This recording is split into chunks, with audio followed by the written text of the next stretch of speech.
Hey, so I want to just jump, my name is Kirk again, I want to just jump off something Mark just said, because it was something very helpful for me when I was doing change process at my previous church when we were here. One of the first things I did in the first year and a half, as we were wrestling with the fact that we were stuck and we had been talking about what we've always done it this way and all of that kind of stuff. And I found a book by Robert Quinn called Deep Change. And it's a business book, and it was profound for me, because here's the overarching thesis that he wrestled with. Do you want the pain of change or the pain of slow death? And the idea was, which pain do you want? And the thesis was, pain of change is more acute. It feels more intense, but there's an opportunity for it to actually turn to something great. The pain of slow death is a more dull pain, but it's more manageable with aspirin, or with, and in church life we kind of, happy talk, and then we rationalize why we're dying. And we tend to embrace the slow death because it's more manageable on a day-to-day basis. But if you start wrestling with, but this is a guaranteed outcome. This offers a whole new world. And so I kept talking about that in that very first part of our time, which was like creating the urgency. Like, if we don't change, this is where we'll be. And you start putting time frames. For some churches, we got 6 months left, or we got a year left, or 2 years. And then you begin creating that urgency. So I found this quote and this concept really powerful. And I didn't like it when I would bring it up, because that's part of we don't want to hear truth.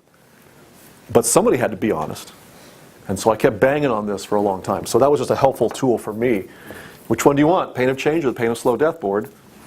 I hate it when you talk like that. Well, which is it, right? So that's fun. So what I'm going to do now is I'm going to walk us through one, possibly two, of the charts, the tools that we actually do when we do the StratOps Unstuck process. And we come in, and what will happen is this. You will select the top 12 leaders you want around the table with you. That can be staff, that can be board, it can be key influencers. But you want to figure out who are the people that have to be in the room that we're going to wrestle together over a series of a few days, very concentrated. And this is just one tool of about 30 if you do the full load process. So just imagine we're really going to get honest.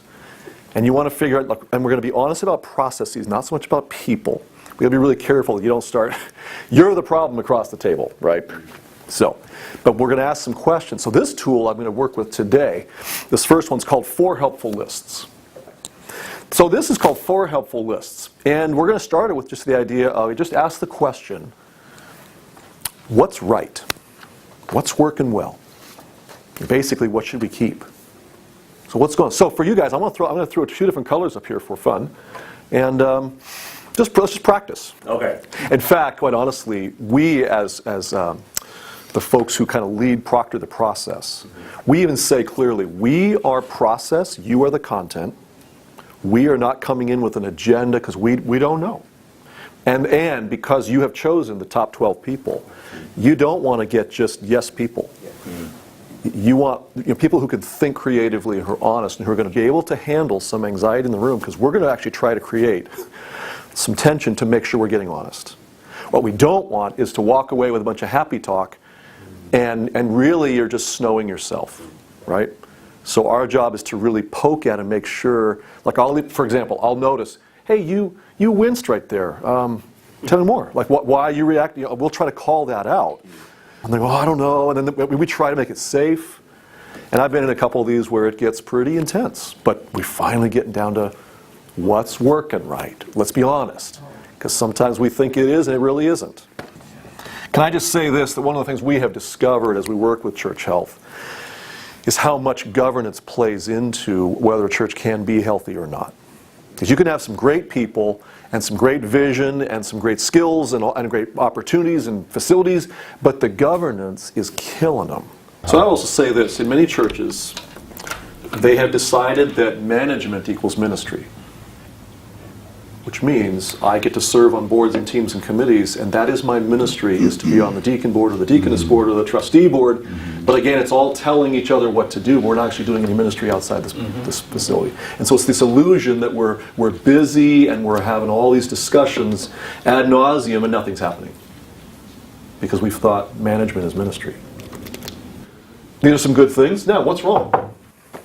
So Just wrestling with these two lists and getting really honest. This can take a good chunk of time and some intense emotional energy to finally see. What we found is this: the pastors, there's so much going on. We have very little time to stop and think, totally about what's really happening.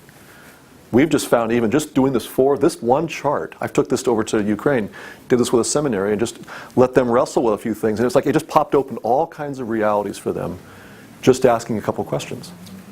And we don't stop long enough to say, what is working, what's not? Okay, what does that mean? Right? The next one is this. It's called What's Missing.